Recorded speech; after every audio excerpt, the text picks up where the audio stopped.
ఇక్కడ ఉండేటటువంటి చిలుకూరి దేవాలయానికి కానీ ఇక్కడ పనిచేస్తున్నటువంటి ప్రధాన అర్చకుడు పూజారి రంగరాజన్ గారు కానీ వీళ్ళకు మతం అనే విషయంతో హిందూ మతాన్ని విశ్వసిస్తున్నప్పటికీ కూడా ఒక లౌకిక భావాలు కలిగినటువంటి పూజారి, అట్లాగే రాజ్యాంగ హక్కులకు అనుగుణంగా వివరించేటటువంటి పూజారిది.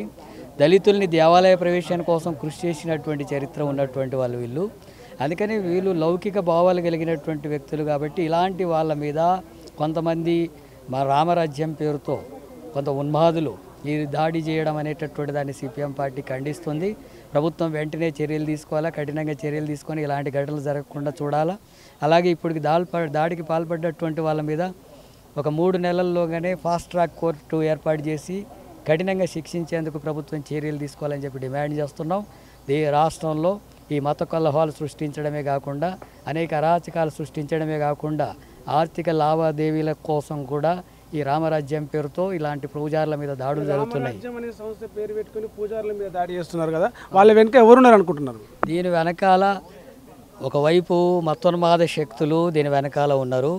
కేంద్రంలో ఉండేటటువంటి బీజేపీ మతోన్మాద రాజకీయాలను పెంచి పోషిస్తుంది. రాజ్యాంగం అవసరం లేదంటుంది.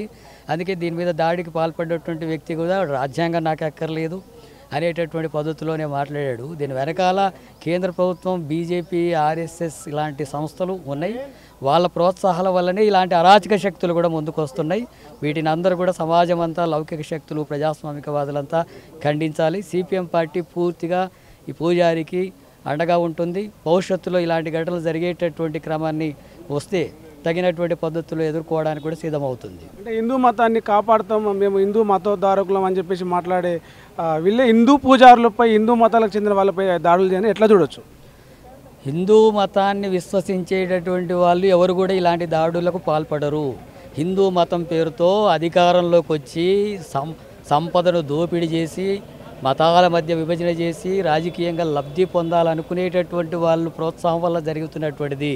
ఇది హిందూ మతానికి సంబంధం లేని విషయం. ఇది రాజకీయ ప్రయోజనాల కోసం, అధికారం కోసం, అలాగే మత కొల్లాలు సృష్టించడం వల్ల వాళ్ళకు పొందే ప్రయోజనం కోసం జరిగేటటువంటి కుట్రలు తప్ప ఇది హిందూ మతానికి సంబంధించినటువంటి అంశం కాదు. అంటే గతంలో మీరు కేవీపీఎస్ ఉద్యమం చేసినప్పుడు ఆలయాల్లోకి దళితులను ప్రవేశించడానికి చేసారు. రంగరాజన్ గారు కూడా దళితుని భుజాల మీద ఎత్తుకొని ఆలయంలో తీసుకువెండు. దాన్ని మనసులో పెట్టుకొని కొంచెం ఆ కుట్రతోటి ఇట్లా దాడి చేశారని చెప్పేసి కూడా కొన్ని వార్తలు వస్తున్నాయి. అందులో మీరు నిజమెంత నమ్ముతారు? వాస్తవం అది. దళితులు దేవాలయ ప్రవేశం జరపాలని చెప్పి వందలాది గ్రామాల్లో తెలంగాణలో, అట్లాగే రంగారెడ్డి జిల్లాలో కేవీపీఎస్ ఆధ్వర్యంలో, సిపిఎం పార్టీ ఆధ్వర్యంలో దళితుల దేవాలయ ప్రవేశ కార్యక్రమాలు నిర్వహించడం జరిగింది. ఆ నేపథ్యంలోనే రంగరాజన్ గారు ఒక దళితుడిని తన భుజాల మీద ఎత్తుకొని దేవాలయ ప్రవేశం కార్యక్రమాన్ని కూడా చేయించాడు. దళితులు దేవాలయ ప్రవేశం అనేటటువంటి దాన్ని సహించలేనటువంటి శక్తులు, ఉన్మాద శక్తులు, ఆధిపత్య కులధోరణి కలిగినటువంటి శక్తులు, అలాగే దీన్ని వాడుకొని తమ డబ్బులు సంపాదించడానికి ఏర్పడినటువంటి అరాచక ముఠాలకు సంబంధించినటువంటివి. అందుకని వాళ్ళు ఇవి సహించలేక కూడా జరుగుతున్నటువంటి విషయంగా లౌకికత్వాన్ని సహించలేనటువంటి శక్తులుగా ఉన్న వాళ్ళు దాడులు చేస్తున్నారు. ప్రపంచంలో ఏ మూల ఏ క్షణం ఏం జరుగుతుందో వేగంగా తెలుసుకోవడానికి తొలి వెలుగు వాట్సాప్ ఛానల్ని ఫాలో చేయండి.